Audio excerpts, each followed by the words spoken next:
Hey, what's going on, guys? Kevin Walsh from Ninja Holistic Health and Fitness. I want to share with you some tips and strategies today for how you can maintain your current weight without putting a single pound on going through the holiday season into the new year. If you do these tips and strategies I'm going to give you right now, you will bulletproof your mind and make sure that the thoughts and the actions of other people don't infiltrate you and cause you to do things that you would normally not go in excess of in terms of your eating habits, your drinking habits, etc. So follow these tips and strategies right here, employ them, and you will keep yourself good through the holiday season. So tip number one is avoid mindless mimicry. We have these brain cells in our brain called mirror neurons, and what they're designed to do is help us to mimic the behavior of other people around us so that we can be in better rapport with each other when we're communicating. So when you're talking to somebody else, you'll notice that your body language tends to mimic their body language and vice versa, and your tone of voice mirrors their tone of voice. Now, this is great for when you're trying to get along with other people and be amicable in a group, but it also tends to percolate into the things that we're doing relative to diet decisions, drinking decisions. So if somebody else has a drink in their hand and they're drinking some alcohol, even though you might not want to because you're trying not to put on weight or you're trying to avoid that type of behavior, you'll very likely end up doing the same thing if other people are doing it. So be very mindful when you're in social situations, when you're at parties, that the things that are going on around you, you step back, take kind of a bird's eye view or a third person perspective of it and say, okay, this is going on around me. I don't want to do this. Let me do something else so that I don't end up doing the same suboptimal things that the friends and family around me are doing. 90% of the people, 90% of the time in this time of year are doing things that are going to cause weight gain. You do not want to mimic that behavior.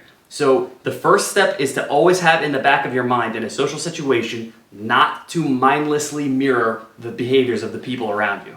So now that you're actually paying attention to what you're doing relative to your environment, the second tip is what I call tactical indulgence. So what this means is you're not going to tell yourself, I'm going to have no cookies, I'm going to have no alcohol all through the holiday season, because 99% of the time that's a failing attempt right there and you're going to end up going overboard with all of those things. So instead, give yourself a reasonable limit. So when you go to a party and say to yourself, there's probably going to be cookies there, give yourself a predetermined limit.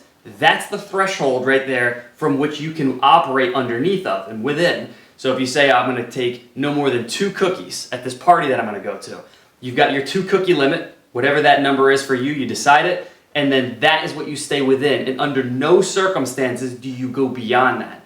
So create a limit for yourself with your alcoholic beverages, with the foods that you're going to eat. And whatever that decision is that you decide on, make sure it's reasonable that you're not going to break it and you can honor your own commitment without fearing that you're going to fall back on yourself. That's your comfort zone and you just operate within that comfort zone. So this way you don't feel deprived, you still get a little something in, you can enjoy yourself, you can enjoy your company, and then you go through the holidays without any kind of excessive weight gain as a result of this. 1 cookie is not going to put on a lot of weight. 5 cookies, that'll do it in. So create your limit and then operate within that.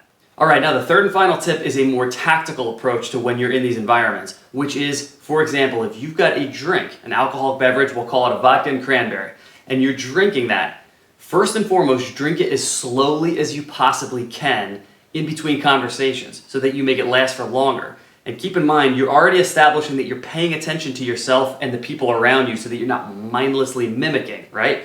Now, you sip it slowly, and when you finish that drink, what you do is you go back for a second, and instead of putting vodka in there, you put in, say, a seltzer and cranberry. And then you go around the party and you drink that, also slowly. And then for the third drink, you shave down even more, and you just go, let's say, seltzer, just go club soda. And what this does is it's gonna minimize your alcoholic load. It's going to minimize, your sugar from the cranberry, let's say, and you still enjoy yourself and feel like you're a part of the crowd, you're a part of the situation and the people around you. And this will keep you within that reasonable threshold. Now, as it relates to food, this is what you could do if you're going out to dinner. If you go out to a restaurant, when the dish comes to your table that you've ordered, have the waiter take half of that, cut that in half, and put it in a doggy bag for later. So when they come back to you, they have essentially taken away and eliminated half of what you were going to eat, and that way you can only eat the amount that's in front of you. Nobody is going to be rooting into a doggy bag in front of their own friends and family. It'll be kind of weird. So that forces you to eat less than you normally would, because realistically you normally get more food than you actually need when you're out in restaurants. So that's a good little strategy that you can employ right there when you are in a restaurant type of situation. Now, between these two, whether you're eating or you're drinking alcohol, that's going to cover most of what you have going on. If it's cookies that you're worried about, maybe just take half of a cookie, put the other half on the table somewhere, or just throw it out and just eat the half the cookie. Use some kind of strategy, some mindset like that to just keep everything within a reasonable threshold so that you're not overdoing it. That's going to allow you to enjoy yourself through the holidays and not put on any weight. So with that said, hope that's helpful for you guys. If you have any questions, feel free to ask me at kwninjatrainer@gmail.com. I'm always happy to help and give out some other tips as we're going through a season like this to help you out. And going into the new year, if you're interested in training, I have one slot available right now for an in-home client. So feel free to reach out to me. My number is 609-577-1913. And of course, my email is kwninjatrainer@gmail.com. And if you're interested in working with me, I would love to work with you as well. So enjoy your holiday season and stay healthy and fit, guys, going into 2023.